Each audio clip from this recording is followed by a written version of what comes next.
한국교회는 부활절, 또 추수감사절, 성탄절을 잘 지키죠. 그래서 중요하게 생각해서 이런 절기에는 여러 가지 행사를 합니다. 그런데 이 맥추감사절은 잘 그렇게 지키지 않아요.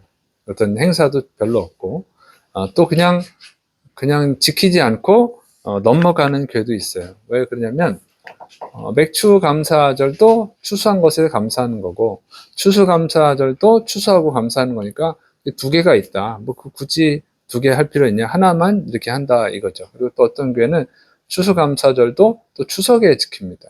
추석도 추수하고 감사하는 거니까 이렇게 해서 그냥 추석에 지키는 교회도 있고 그러는데, 뭐 각자 자기 또 생각이 있어서 그렇지만, 그런데 이 한국 교회에서 이 맥추감사절을 좀 가볍게 여기는 것은, 그것은 뭐냐면 무지예요. 성경에 대한 무지입니다. 더군다나 맥추감사절이랑 추수감사절 같은 거 아니야? 뭐 두 가지 지킬 필요가 있어? 이렇게 생각하는 것은 너무 성경에 대해서 무지한 것이죠. 자, 맥추감사절을 지키는 이유는요, 그래서 하나님이 반드시 지키라고 한 명령이기 때문에 그래요. 그래서 이 하나님이 반드시 지키라고 하는 그 절기가 세 가지예요.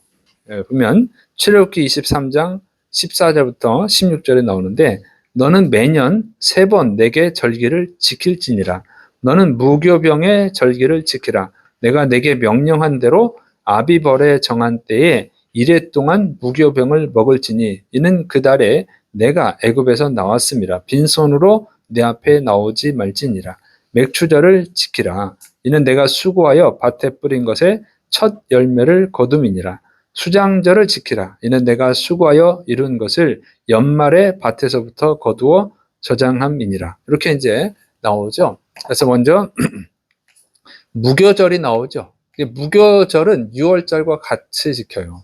그러니까 6월절이 끝나고 그 다음 날이 무교절이라고 하는 거예요. 6월절을 하루를 지키거든요. 그다음에 무교절은 7일을 지킵니다. 이렇게 되어 있는데, 사실은 그 6월절이 저녁 하루만 지키는 거예요. 그 다음 날이 무교절인데, 사실은 6월절 때 무교병을 먹어요. 그래서 겹쳐져요. 실제로는 겹쳐집니다. 그래서 6월절이라고도 하기도 하고 무교절이라기도 하는 거예요. 이렇게 같이 써요. 같이. 자, 그 다음에 이제 맥추절. 그러니까 이제 6월절 무교절은 뭐하냐면 애굽에서 구원해 주신 은혜에 감사드리는 절기예요. 이스라엘이 애굽의 노예로 생활했잖아요. 거기서 하나님이 구출해 준 거예요. 그걸 이제 감사하는 절기가 이제 6월절, 뭐 무교절입니다. 그 다음에 이제 맥추절. 오늘 맥추절인데, 맥추절은 보리를 수확한 후에 그 첫 열매를 하나님께 드리는 절기예요. 그래서 이 보리 수확은 끝나고 밀 수확이 시작이 되는 때 드리는 거예요. 그래서 이것은 이제 77절이라고도 하고 오순절이라고도 합니다. 왜 그러냐면 이 6월절 지나고 첫 번째 안식일 그 다음 날, 드리는 게 초실절이에요. 그래서 보리 이삭 첫 단을 하나님께 드려요. 그게 이제 초실절이거든요. 그때부터 7주가 지난 다음 날 드리는 거예요. 그러니까 7주, 7일이 한 주가 7일이잖아요. 근데 7주가 지나. 그러니까 77절이라고 하는 거예요. 그래서. 근데 그 다음 날이라고 했죠. 77이 49잖아. 근데 그 다음 날이면 50일이에요. 그래서 오순절 이렇게 되는 거예요. 그래서 맥추절, 77절, 오순절 이렇게 이름이 세 가지로 불립니다. 그 다음에 이제 수장절. 수장절은 이제 초막절이라고 해요. 초막을 짓고 지키기 때문에. 근데 요거는 이제 그 추수가 다 끝난 다음에 밀추수 끝나고 그 다음에 과일, 뭐 포도, 이런 올리브 이런 과일 있잖아요. 이 과일 추수까지 다 끝내고 그걸 저장한 다음에 지키는 거예요. 그래서 수장절이라고 하는 거예요. 거두어서 저장을 했다. 그래서 이 수장절이라고 합니다. 이렇게. 그래서 이렇게 3대 절기가 있어요. 반드시 하나님이 지키라는 거예요. 명령이에요. 이건 뭐 선택권이 있는 게 아니고 반드시 지키라는 거예요. 그 3대 절기는 반드시 지키는 거예요. 하나님의 명령이니까. 그런데 그 6월절 무교절은 뭐라 그랬어요? 출애굽한 거에 감사하는 거. 그다음에 맥추절하고 수장절은 추수와 관계돼 있죠. 추수한 후에 감사드리는 거예요. 맥추절은 보리 추수하고 감사드리는 거고, 수장절은 보리, 밀, 과일 전부 다 추수해가지고 저장한 다음에 감사드리는 거. 그래서 감사절이 두 개예요. 그러니까 추수하고 감사드리는 게 두 개죠. 그러니까 맥추절하고 수장절. 그러니까 수장절이 우리식으로 하면 이제 추수감사절인 거예요. 추수감사절. 그러니까 추수한 게에 대해서 감사하는 게 두 개가 있잖아요. 분명히. 그죠? 맥추절도 추수한 것에 대한 감사하는 거고 수장절도 추수한 것에 대해서 감사하는 거예요. 그러니까 추수한 거에 감사하는 게 두 개가 있어. 두 개가 있으니까 하나만 지키지. 이건 그래서 무지한 거예요. 성경 공부를 안 해서 그래. 성경을 깊이 연구 안 해서 그런 말을 하는 거예요. 네. 맥추절은 처음 추수한 거. 그 다음에 수장절은 다 추수하고 두 번째 추수예요. 추수감사절. 그래서 여러분이 교덕문에 보면 감사절이 1번 있고 2번 두 개가 있는 거예요. 그래서 오늘 우리는 교덕문 할 때 감사절 1번을 한 거예요. 맥추절이니까. 그 다음에 추수감사절 때는 감사절 2번을 하게 됩니다. 이게 분명히 추수에 관한 게 두 절기나 있다는 거죠. 그래서 감사라고 하는 거예요. 그러니까 이제 하나님이 그만큼 중요하기 때문에 지키라고 한 거기 때문에 지켜야 되는 거예요. 그래서 제가 여러분한테 교회 절기는 꼭 참석을 해야 된다. 빠지지 말라 그러는 거예요. 하나님의 명령이니까. 그래서 우리가 이렇게 부활절, 또 맥추절, 그 다음에 추수감사절, 그리고 성탄절, 또 뭐 있어요? 송구영신예배. 이런 거 있죠. 이런 절기는 반드시 지켜야 되는 것입니다. 자, 그럼 이 맥추절을 지키는 방법은 어떻게 해야 되느냐? 첫째로는 이제 6월절 지나고 이제 초실절로부터 50일이 지난 때 지키는 거예요. 요때가 언제냐면 보리 추수가 다 끝나고 그다음에 밀 추수가 시작되는 시점입니다. 그리고 첫 열매를 하나님께 드리는 거예요. 그리고 이때 이제 소제와 번제를 드립니다. 그래서 밀가루로 만든 빵 2개를 드리고 요제로 드리고 그다음에 어린 양 1마리, 수소 1마리, 순양 2마리를 이제 번제로 드립니다. 그리고 번제, 소제, 전제, 속제제, 화목제 이런 여러 가지 제사를 하나님께 드리는 거예요. 우리식으로 하면 지금으로 하면 예배죠. 예배를 온 백성이 다 하나님 앞에 나와서 감사드리는 것입니다. 그리고 이때는 자기 자녀뿐만 아니라 노예도 초대하고 레위인도 초대하고 외국인도 초대하고 고아도 초대하고 과부도 초대하는 거예요. 보통 이제 사회적으로 어려운 사람들을 다 초대합니다. 초대해서 하나님께 감사드리고 같이 이 추수한 것을 나눠 먹는 거예요. 이렇게 잔치를 벌이는 거예요. 잔치. 이렇게 돼 있습니다. 그 다음에 이제 추수하고 나서 할 때 어떻게 하냐면 가난한 사람들을 위해서 추수하는데 추수를 다 하는 게 아니고 법칙이 있어요. 왜냐면 추수하다가 이삭이 떨어지잖아요. 이삭을 줍지 말라는 거예요. 가난한 사람들이 주워 먹게. 그리고 이제 모퉁이 있죠? 모퉁이는 추수하지 마라. 끝에는. 가난한 사람들이 먹을 수 있게. 이렇게 이제 맥추절을 지키는 것입니다. 이런 거 보면 하나님이 참 사랑이 많으시다. 가난한 사람들까지 다 돌보시는 하나님이신 줄을 믿으시기를 축원합니다. 그죠? 예수님 믿는 사람들은 이런 정신을 좀 배워야 돼요. 혼자 다 독차지하려고 하지 말고 좀 은혜를 베푸는 그런 사람이 돼야 되는 거죠. 자, 근데 이제 맥추절을 지키라는 이유가 있어요. 맥추절 의미는 뭐냐? 먼저 하나님의 공급에 감사를 드리는 거예요. 자, 출애굽기 23장 16절 맥추절을 지키라. 이는 내가 수고하여 밭에 뿌린 것의 첫 열매를 거둠이니라. 네가 수고해서 첫 열매를 거두었다. 그 거둔 것에 대해서 감사를 드리라는 거예요. 내가 수고했는데 내가 받아야지. 이러잖아요. 내가 수고했는데 왜 하나님께 감사드려야 되냐. 이건 말이 안 되는 거잖아요. 그죠? 여러분이 회사에서 일해서 월급을 받았어. 월급을 받았는데 옆에 사람이 나 월급 좀 줘라. 그러면 돼요, 안 돼? 안 되지. 네가 일했냐? 내가 일했지? 그게 말이 안 되잖아. 그런 얘기는 안 되는데 하나님이 달라고 그러는 거예요. 거기에서 일부를 하나님께 달라고 그러는 거죠. 그 왜요? 그런 요구할 수 있는 권리가 있으니까. 그게 뭡니까? 그 수고한 것을 거두게 할 수 있게 하신 분이 하나님이라고 하는 거예요. 그래서 시편 105편 44절 여러 나라의 땅을 그들에게 주시며 민족들이 수고한 것을 소유로 가지게 하셨으니 시편 128편 2절 내가 내 손이 수고한 대로 먹을 것이라 내가 복되고 형통하리로다. 이 말씀 뭐냐면 하나님이 은혜를 베풀어 주셨기 때문에 네가 거둘 수 있었다 그 얘기예요. 네가 땅을 차지했냐? 그 땅은 하나님이 주신 것이다. 네가 밭이냐? 그 밭은 하나님이 주신 거예요. 내가 돈 주고 산 것 같죠? 그게 아니고 하나님이 그렇게 은혜를 베풀어서 네가 밭을 살 수 있었다 그 얘기예요. 네가 수고했는데 거두었지?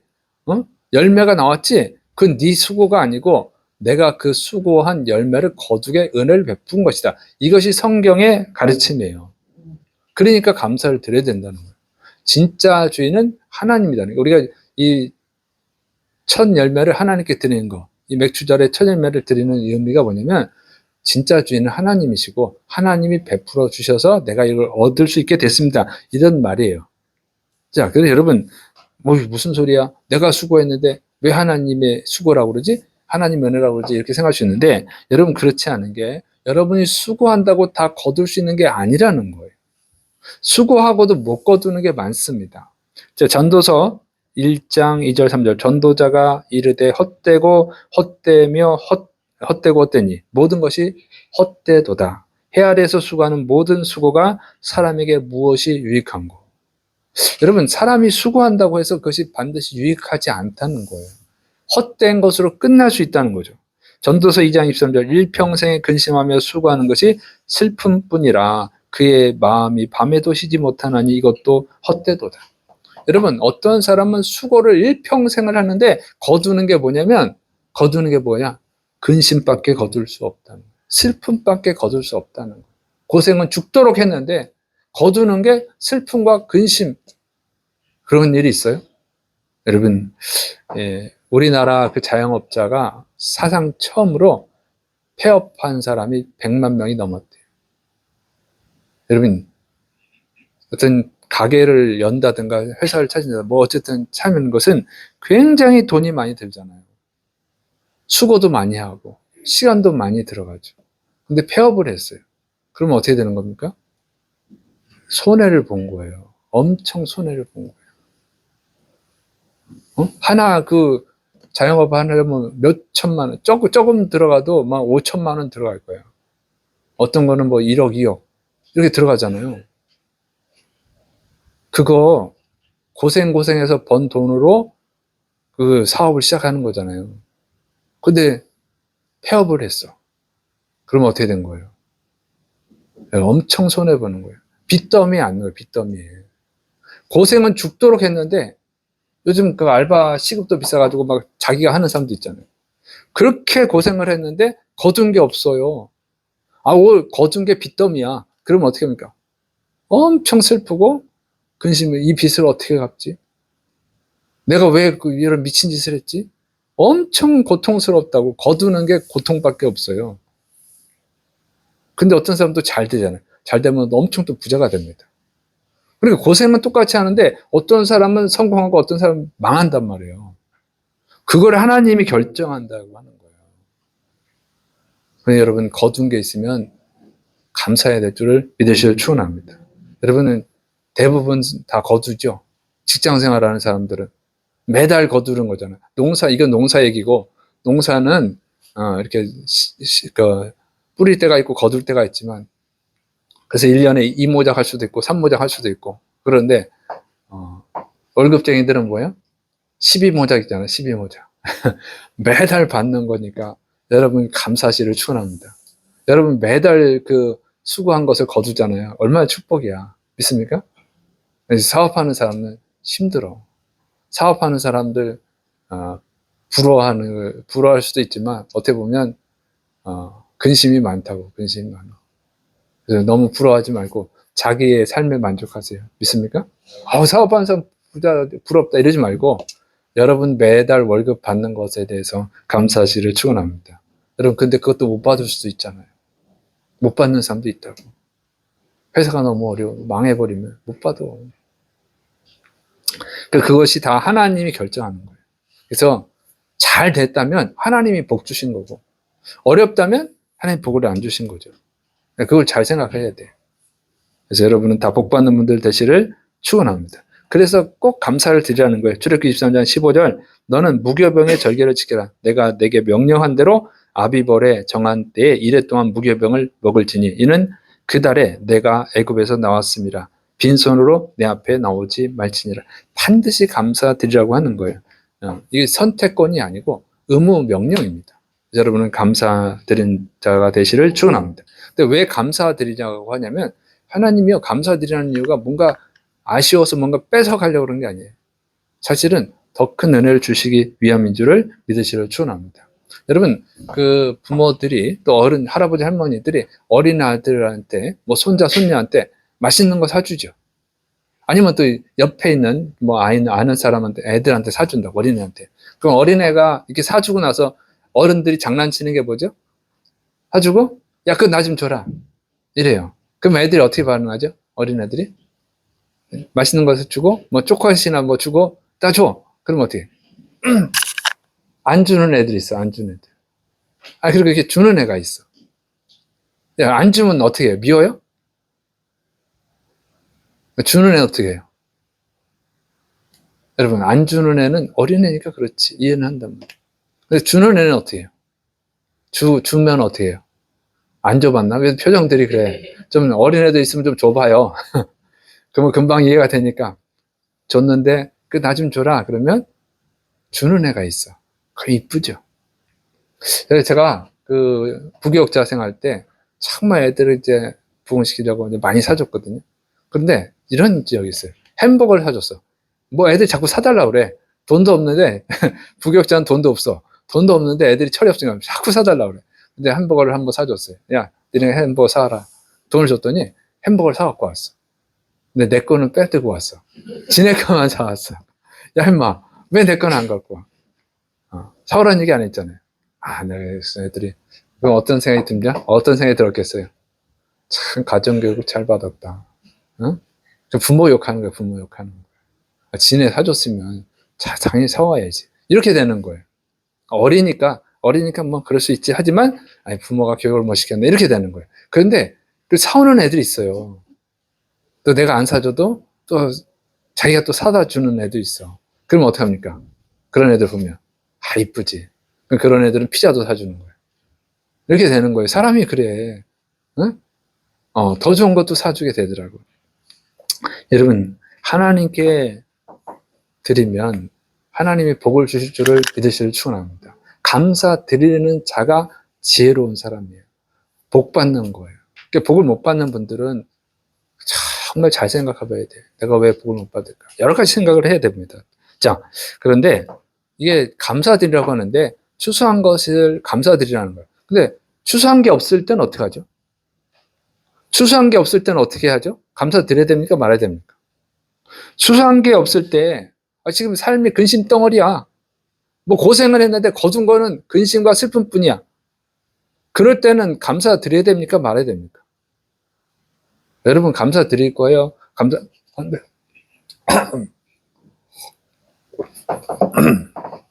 손 한번 들어봅시다. 자, 고생했는데 거둔 게 뭐 축복을 많이 거뒀으면 당연히 감사드리지. 근데 거둔 게 슬픔과 근심과 고통뿐이야. 밤에 잠도 못 자. 그럴 때도 감사할 분 손 들어보세요. 그래도 몇 명 있어. 자, 보니까 저 뒤에 철없는 애들은 진짜인지 모르겠죠. 어쨌든 여러분 성경에요. 고생해서 수고했는데도 근심과 슬픔과 고통만 거둔 사람들이 있어요. 자, 그 사람이 누구냐면 마가복음 12장 41절부터 44절에 나오는 한 과부입니다. 이 과부가 헌금을 하는 거예요. 예수님이 성전에서 사람들이 어떻게 헌금을 하는가 보고 계셨어요. 그런데 부자들도 와서 헌금을 부자는 많이 넣죠. 근데 한 가난한 과부가 헌금을 하는 거예요. 그랬더니 두렙돈을 드렸어요. 두렙돈. 근데 예수님이 그걸 보고 이 가난한 과부가 가장 많은 헌금을 했다. 생활비 전부를 헌금을 했다. 하고 칭찬을 하셨어요. 이 가난한 과부라고 그랬는데 두렙돈이면 얼마냐면 한 데나리온이 노동자 하루 일당이라고 그랬죠. 그래서 한 데나리온을 대략 한 10만 원을 볼 경우에 이렇게 계산해 보면 그래요. 이 한 두렙돈은 뭐냐면 두렙돈은 한 데나리온의 64분의 1이에요. 그럼 얼마 되냐면 약 1,500원에서 1,600원이 됩니다. 10만 원일 경우에. 그러니까 20만 원일 경우에는 3,000원에서 3,200원 정도가 돼요. 그러니까 이 사람이, 이 과부가 갖고 있는 전 재산이라는 거예요, 그게. 1,500원에서 1,600원. 아니면 3,000원에서 3,200원. 이게 전부예요. 근데 그것을 하나님께 감사드린 거예요. 여러분, 이 사람이 가난한 과부고 전 재산이 1,500원에서 3,000원 정도 되는 거예요. 그러면 이 여자가 수고해서 거둔 게 그겁니다. 이런 감사할 수 있어요? 근데 여자가 감사를 했어요. 여러분, 거둔 게 슬픔과 근심과 고통뿐이라고 해도 감사를 드려야 된다는 거죠. 그랬더니 주님이 감동을 받았어. 가장 많은 헌금을 했다. 그러니까 하나님은 그 돈 액수를 보는 것이 아니에요. 그 사람의 형편을 보는 거예요.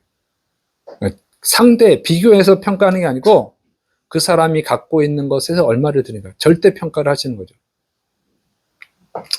자, 그런데 이 사람이, 그 여자가 하나님께 헌금을 했잖아요. 그럼 하나님을 믿는 사람이잖아요. 하나님을 믿었음에도 불구하고 전 재산이 1,500원, 3,000원밖에 안 되는 이런 가난한 거라는 거예요. 가난한 거예요. 하나님 믿고 얻은 결과가 가난이에요. 근데 감사할 수 있어요? 자, 그런데 이 여자는 왜 이렇게 가난해졌을까요? 그 성경은요, 참 기가 막혀요. 정말 하나님이 쓰신 거예요. 이 여자가 가난하게 된 이유를 추측할 수 있게, 알 수 있게 써놨습니다. 자, 마가복음 12장 41절부터 44절에 이 가난한 과부에 대해서 써놨죠. 그런데 그 전에, 그 앞에, 바로 앞에 이렇게 돼 있어요. 마가복음 12장 39절부터 40절. 회당의 높은 자리와 잔치의 윗자리를 원하는 서기관들을 삼가라. 그들은 과부의 가산을 삼키며 외식으로 길게 기도하는 자니 그 받는 판결이 더욱 중하리라 하시니라. 이 과부가 가난하게 된 이유는요, 이 서기관 때문이라는 거예요. 서기관. 왜 그러냐면 그 당시는 이제 우리나라 조선시대와 같이 생각하시면 돼요. 남존여비야. 남자는 하늘이고 여자는 땅이야. 그래서 숫자를 셀 때도 여자는 세질 않아요. 오병이어 기적 때 그 먹은 사람 숫자가 5,000명이라고 그러잖아요. 남자만 센 거예요, 남자만. 그것도 성인 남자만. 여자와 어린아이는 빼버립니다. 그런 시대예요. 근데 여자가 그러니까 어떻게 해요? 우리나라 조선시대 때 여자는 여자가 공부를 해! 제가 그 80년대도 그 얘기를 들었어요. 그 세상이 넘어가지고, 6.25 세상이 넘어가지고. 여자가 배워서 뭐해? 이런 시대잖아요. 당연히 그때 못 배워요. 그리고 여자가 할 수 있는 일도 없고. 그러면 과부가 되면 가난해지는 거예요. 그걸 일부 부모가 아주 부자고 힘 있고 그런 경우가 아니면, 여자가 공부를 열심히 배웠다던가 이런 거 아닌 이상은 여자가 먹고 살기 힘들고 아무것도 모릅니다. 그냥 남편이 죽으면 여자는 아무것도 못해. 배운 게 없으니까. 사회생활 해본 적도 없고 할 것도 별로 없고. 그러니까 이 여자가 어떻게 되면, 과부가 되면 먹고 살기 힘든 거예요. 근데 남편이 그냥 살 때 그 집 있잖아요. 집을 물려준다면. 그러면 이제 재산이 있잖아요. 근데 몰라. 어떻게 해야 될지도 몰라. 그 집을 갖고 살아야 되잖아요. 그런데 그걸 도와주는 게 서기관이야. 서기관이 서류도 정리해주고, 재산도 관리해주고, 집도 팔게 되면 팔아주고, 이거 하는 게 다 서기관입니다. 서기관이 똑똑하니까. 그러니까 서기관한테 부탁을 하는 거죠. 그럼 서기관이 그걸 정직하게 잘 해줘야 되는데, 일을 하면서 수수료를 받아 챙기는 거예요. 폭리를 취하는 거예요, 폭리. 또 집을 팔자고 꼬드겨. 그래서 집을 팔아먹죠. 부동산 수수료 챙기는 것처럼 챙기는, 많이 챙겨. 그 서기관의 도움을 받아야 되는데 받을수록 점점 가난해지는 거예요. 돈이 많았어도 점점 가난해집니다. 그 얘기를 하는 거예요. 부모가 튼튼하고 그러면 괜찮은데 남편이 아무리 돈을 많이 물려주고 갔어도 여자가 똑똑하지 못하고 배운 게 없으면, 글도 모르면, 까막눈이면 그냥 사기당하는 거예요. 그거를 서기관들이 한 거예요. 그럼 왜 이 서기관들한테 부탁하냐? 이 사람들 서서 기도하고 말씀을 가르치는 자들이에요. 하나님의 말씀을 가르치는 자들. 그러니까 믿을 때가 그거지. 하나님 잘 믿는 처럼 보이거든요. 그 사람들한테 부탁을 한 거예요. 그런데 뒤통수를 치는 거지. 그래서 예수님이 이 서기관들을 막 책망을 한 거예요. 그러니까 이런 거 보면 이 가난한 과부는 원래 부자였는데 남편이 죽고 나서 서기관들, 하나님의 일을 하는 자들한테 사기를 당해가지고 이 모양 이 꼴이 된 거예요. 그러면 감사할 일이 있어요? 하나님 믿었는데, 하나님을 잘 믿는 사람이라고 믿고 맡겼는데 내가 이 모양 이 꼴이 됐다고 막 원망 불평을 쏟아낼 만하잖아요. 그런데 감사를 드리는 거예요. 그리고 주님이 그 여인을 칭찬하신 줄을 믿으시를 축원합니다. 성경의 가르침은 거둔 게 없어도 감사를 드려야 된다는 거예요. 왜? 이 여자가 뭐 때문에 감사했겠어요, 그러면? 하나님 믿는 거 하나로 감사한 줄을 믿으시를 축원합니다. 재산도 없고 남편도 없고 자식도 없고 집도 없고 재산이라고 해봐 1,500원에서 한 3,000원 정도 되는 게 전 재산이지만 그래도 하나님을 믿을 수 있음에 감사드리는 줄을 믿으시를 축원합니다. 그걸 주님이 칭찬하신 거예요. 이게 감사의 정신이에요. 여러분 거둔 게 없어도 여러분이 하나님을 믿는 거 하나만으로도 예수님 믿고 구원받은 것 그 하나만으로도 감사해야 될 줄을 믿으시를 축원합니다. 그러면 주님이 은혜를 베푸시는 거예요. 자, 성경에 또 구약 성경에도 이렇게 가난해진 사람이 있어요. 이 가난한 과부보다 더 가난해진 사람이 있어요. 누구일까요? 룻이에요. 룻기에 나온 룻입니다. 이런 모압 사람, 이방인이잖아요. 하나님 믿는 나오미 가정에 시집을 간 거예요. 하나님 믿는 집안으로 시집을 간 거예요. 그랬더니 결과가 어떻게 됐어요? 이 집안이 나오미 집안이 다 망해버렸어. 시아버지 죽고 남편 죽고 재산 다 탕진하고 남은 건 뭐 있어요? 거둔 게 늙은 시어머니, 과부 시어머니. 거둔 게 시어머니예요. 이제 그 시어머니를 먹여 살려야 돼, 자기가. 여자도 일할 것도 없는데. 그 루시에 가서 뭐 하는 거예요? 남의 집에 맥주절 이럴 때 주사하고 떨어진 그 이삭 주워 먹는 거예요, 이삭. 아침부터 저녁까지 쭉 이삭을 주워다가 시어머니 나무한테 갖다 바치는 거예요. 요즘 며느리들은 시어머니 위에 있잖아. 그게 아니에요. 죽도록 아침부터 저녁까지 고생해서 그 주순 이삭을 갖다가 시어머니한테 바치는 거예요. 이거 한 게 룻이에요. 그러니까 하나님 믿고 잘 된 게 하나도 없어, 정말. 하나님 안 믿었을 때 차라리 잘 살았는데 하나님 믿고 나서 전 재산이 없어졌지. 남편 없어졌지. 자식도 못 낳지. 남은 게 거둔 게 추수한 게 늙은 시어머니라니까. 자기가 먹여 살려야 되는 시어머니 그게 거둔 게 전부예요. 그러니까 두랩돈 들인 과부보다 더 형편이 안 좋아. 그러면 어떻게 해요? 에휴 하나님 믿어봐야 아무 소용이 없구나 하고 떠나야지 보통은. 그런데 이 롯이 그렇게 하잖아요. 그래도 내가 시어머니 덕분에 하나님을 믿게 됐으니까 감사하다고. 시어머니 야 너 재혼해라. 이제 끝장났다. 내 인생 끝장났다. 너 인생까지 끝장날 필요 없다. 재혼해라. 그런데도 아니라고. 내가 하나님을 섬기겠다고. 어머니와 하나님을 섬기겠다고. 온 거 아니에요. 하나님 믿은 거 하나로 감사해가지고 따라온 거예요. 그랬더니 하나님 어떻게 하셨어요? 복을 주시잖아요. 그래서 결국 베들레헴에 왔는데 베들레헴의 최고 부자랑 결혼을 해가지고 부자가 됐어요. 먹고 사는 거 아무 문제 없게 됐죠. 그리고 다윗 왕의 조상이 되고 예수님의 조상이 되는 복을 받은 줄을 믿으시기를 축원합니다. 정말 감사할 게 하나도 없어. 그런데도 감사했더니 하나님 믿은 거 하나만으로 감사했더니 하나님이 놀라운 복을 주신 줄을 믿으시기를 축원합니다. 그게 맥주 감사를 지키는 정신이에요. 거둔 게 있으면 당연히 감사드리지만 거둔 게 없더라도 감사드리시를 축원합니다. 그리고 절대 해서는 안 되는 거 원망하고 불평이에요. 원망 불평 할 만하잖아 이거. 아무리 생각해도 원망 불평 할 만하잖아요. 그런데 원망 불평을 안 했단 말이지. 원망 불평했더라면 이런 축복을 못 받죠. 두렵던 드린 과부도 원망불평했다라면 예수님께 칭찬받는 복을 받지 못하죠. 원망불평하지 말아야 돼요. 정말 원망불평하지 마시를 축원합니다. 각오를 해야 돼. 근데 제가 정말 놀라운 얘기를 들었어요. 제가 아는 한 목사님으로부터 정말 놀라운 얘기를 들었어. 다른 목사님 얘기예요. 내가 또 그 목사님도 내가 알아. 친하지는 않지만.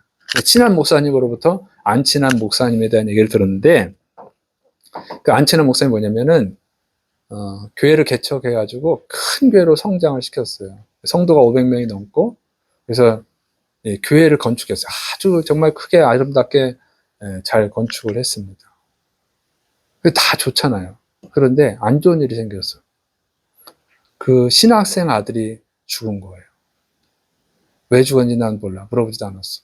그런데 신학생 아들이 죽으니까 그 장례식 때 그 목사님이 너무너무 슬프니까 하나님, 이 신학생 아들, 신학 공부해서 하나님에서 열심히 일하겠다고 하는 아들을 왜 데려가는 겁니까? 뭔 잘못이 있어 데려갑니까? 나 이제 하나님한테 막 따질 겁니다. 하나님 만나면 내가 막 따질 겁니다. 막 이런 얘기를 하시더래요. 그러고 나서 얼마 있다가 갑자기 심장마비로 돌아가셨대요. 무서운 얘기를 들었어요. 좀 안타까운 일이죠. 속상해서 그러겠지. 정말 자기 아들이 죽었으니 얼마나 속상하겠어요. 더군다나 이제 하나님 일하겠다고 신학교까지 갔는데. 그럼 막 속상하니까 그런 얘기를 한 거예요. 충분히 이해되죠. 그런데 하나님이 잘못하신 일이 있을까요? 누구한테 따짐을 받을 정도로 하나님이 잘못하신 일이 있을까요? 또 인간이 아무리 잘했어도 하나님 앞에 따질 만큼 잘하는 게 있을까요? 여러분, 하나님은 절대 선하신 분이에요. 완전하신 분이에요. 우리가 이해를 못하는 것이지. 하나님은 누구한테 항의 받아야 될 정도로 잘못하는 법이 없어요. 잘못은 사람이 할 뿐이지. 믿습니까? 빨리 데려간다고 해서 나쁜 건 아니에요. 하나님이 사랑하시면 너무너무 사랑하면 빨리 데려가기도 하셔요. 어쨌든 하나님은 절대 잘못이 없는 줄을 믿으시기를 축원합니다. 그러니까 원망 불평하는 것은 죄예요. 잘못이 있어야지 원망을 불평하지. 원망 불평은 네 잘못이야, 네 탓이야 그런데 하나님은 절대 선이라고 잘못을 하시는 게 없어요. 잘못은 사람이 할 뿐이지. 내가 수고하고 죽도록 고생했는데 거둔 게 없다 그러면 하나님의 잘못이 아니고 내 잘못이지. 믿습니까? 아니면 하나님이 더 큰 복을 주시기 위해서 연단하는 것뿐이 두 개예요. 내 잘못이거나 하나님이 더 큰 복을 주시기 위해서 연단하는 것뿐이야. 그래서 거기서는 절대 원망 불평해서는 안 되는 거예요. 원망 불평은 뭐라고 하냐면 우상 숭배의 죄와 같다 그랬어요. 하나님 우상 숭배 아주 싫어하잖아요. 그래서 가나안 땅에 들어갈 때 원망 불평했던 이스라엘 백성들은 다 광야에서 죽었어요. 그래서 여러분 정말 작정하셔야 됩니다. 절대로 하나님을 원망 불평하지 마시를 축원합니다. 그리고 이렇게 서기관이 잘못할 수 있어요. 목사님이 잘못할 수 있어. 그럼 목사가 잘못된 거지 하나님이 잘못된 건 아니잖아. 믿습니까? 그럼 그건 목사가 잘못한 거지. 서기관이 잘못했지 하나님이 잘못한 건 아니잖아. 서기관이 사기친 거지 하나님이 사기친 건 아니잖아요. 왜 하나님께는 원망 불평하면 안 돼. 항상 감사하시를 축원합니다. 그렇게 맥주절을 지키라는 거예요. 맥주절을 지킬 때는 오직 감사만 드려야 될 줄을 믿으시를 축원합니다. 두 번째 맥주절 어떻게 지키냐면 은혜를 나누라는 거예요. 신명기 16장 11절 너와 내 자녀와 노비와 내 성중에 있는 레위인과 및 너희 중에 있는 객과 고아와 가부가 함께 내 하나님 여호와님께서 자기의 이름을 두시려고 택하신 곳에서 내 하나님 여호와님 앞에서 즐거워할지니라. 그래서 이제 맥주절에는 그 사람들 다 초대해가지고 수확한 걸 같이 나누고 아주 배부르게 맛있게 베풀라는 거죠. 네, 그것이 하나님께 영광이 되는 줄을 믿으시길 축원합니다. 마태복음 5장 16절 이같이 너희 빛이 사람 앞에 비치게 하여 그들로 너희 착한 행실을 보고 하늘에 계신 너희 아버지께 영광을 돌리게 하라. 하나님께서 거두게 하신 것은 너 혼자 잘 먹고 잘 살라는 게 아니고 그걸 다른 사람들한테 베풀어서 하나님께 영광을 돌리게 하라고 하는 목적이에요. 믿습니까?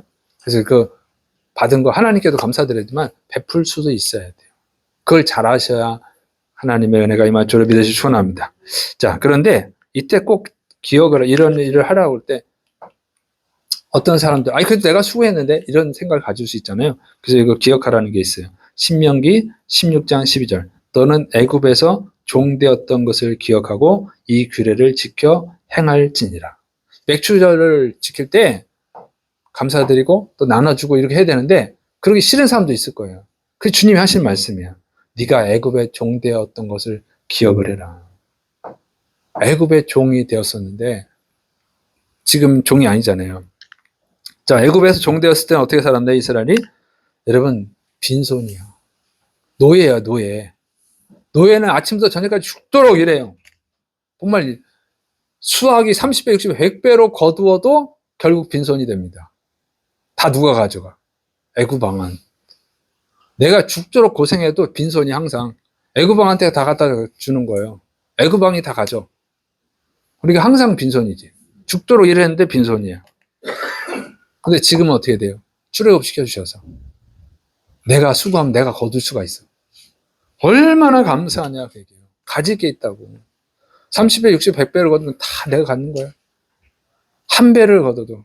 어쨌든, 이 한 컵을 거둬도 내 거가 되잖아요.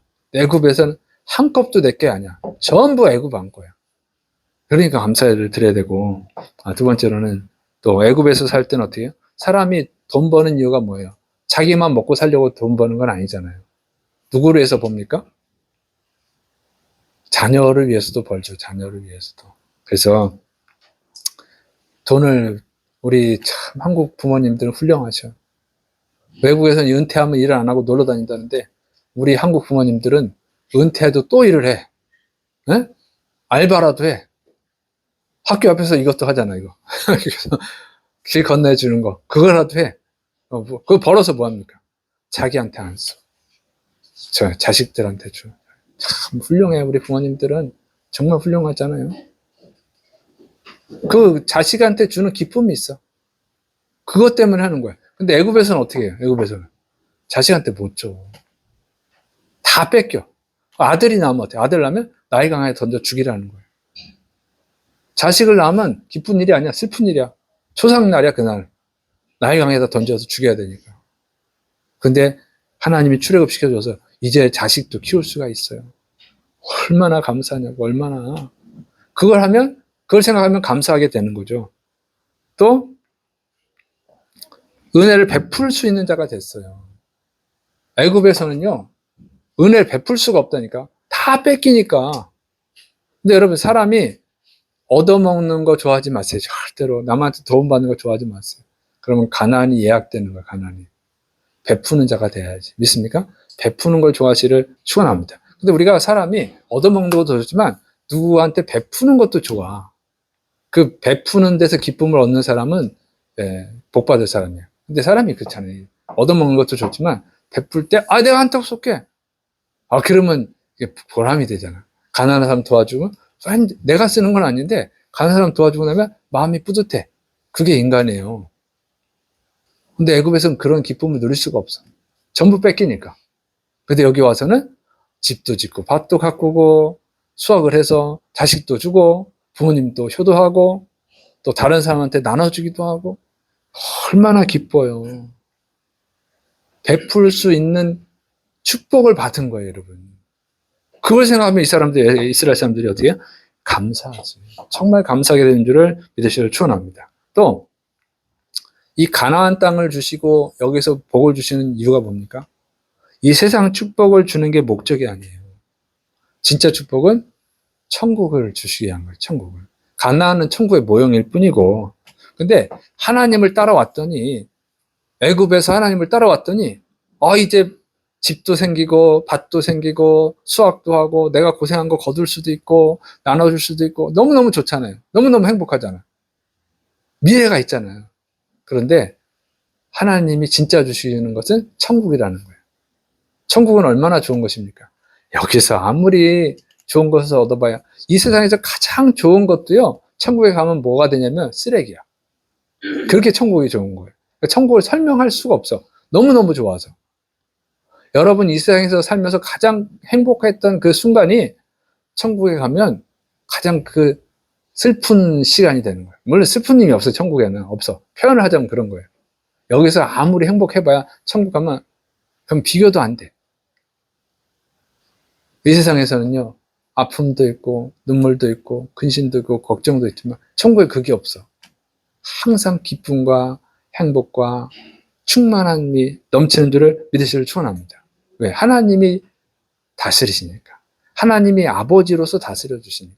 그러니까 하나님과 영원히 행복하게 사는 것이 천국이에요. 그걸 주시기 위함이래. 그걸 주시기 위함에서. 야, 니네가 이 세상에서 따라왔던 이렇게 복을 받았지.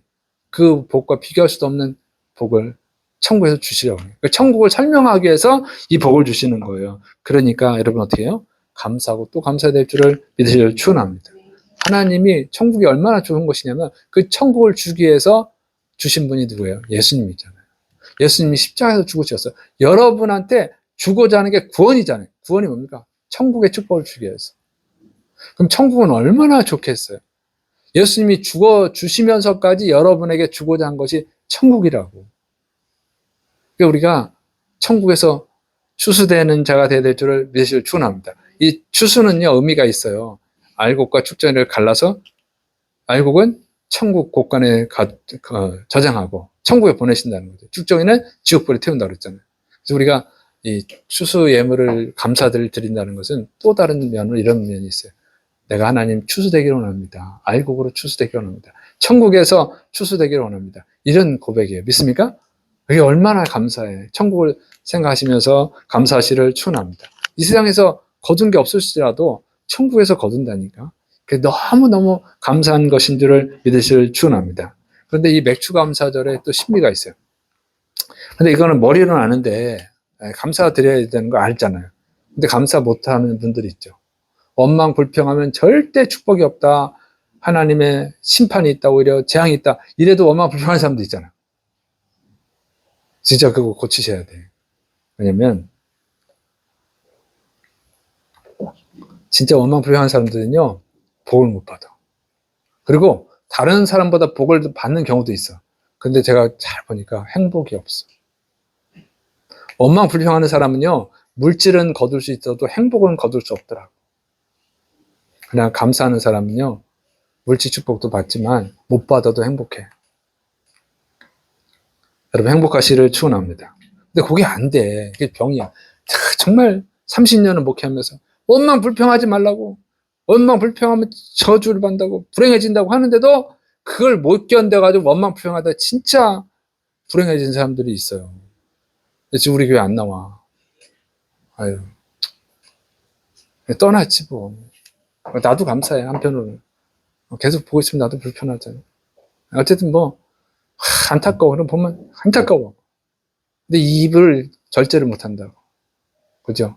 여러분 할 수 있는 방법이 있어요. 자, 이 맥주 감사의 신비가 있습니다. 자, 맥주 감사를 하루만 지키는 거예요. 왜 이 감사를 하루만 지키죠? 네, 이유가 있어요. 맥주 감사절은 추수가 다 끝난 게 아니야, 지금. 보리 추수만 끝난 거야, 보리 추수만. 그 다음에 계속 추수를 해야 돼. 밀 추수도 해야 되고, 과일 추수도 해야 됩니다. 아직도 일이 바빠. 할 일이 바빠. 그런데 또 하루를 감사를 드리자는 거예요. 그러니까 감사가 중요한 거예요, 이만큼. 자, 그런데 이 감사도 드리지만 뭐 한다고 그랬어요, 여기서? 잔치를 한다니까. 그럼 일꾼들이 어떻게 해요? 이날 배부르게 먹고 힘을 얻어서 나머지 추수를 하는 거예요. 중간에 감사드리고 열심히 일해서 추수를 하는 겁니다. 그러니까 힘이 있어야 일도 하죠. 감사도 감사할 수 있는 믿음의 힘이 있어야 하는 거예요. 그러니까 어떻게 합니까? 이 맥주절날 성령님이 오셨잖아. 오순절이라고 하는 신약에. 성령님이 임하셨어요. 그때 어땠어요? 이스라엘 그 예수님의 제자들이. 예수님 십자가에서 죽으시고 다 지쳐가지고 막 불안에 떨고 막 그런 사람들이 많잖아. 근데 오순절에 성령님이 쫙 보셨어요.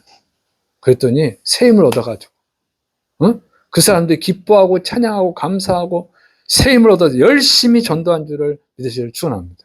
예수님이 그런 거예요. 성령을 받으라고. 사도행전 1장 8절 오직 성령이 너에게 임하시면 너희가 권능을 받고 예루살렘과 온 유대와 사마리아와 땅 끝까지 이르러 내 증인이 되리라. 믿습니까? 네? 이 맥추절날 음식 먹고 힘내서 일꾼들이 열심히 일을 한 거예요. 우리는 하나님의 일꾼이잖아요. 그리스도의 일꾼들.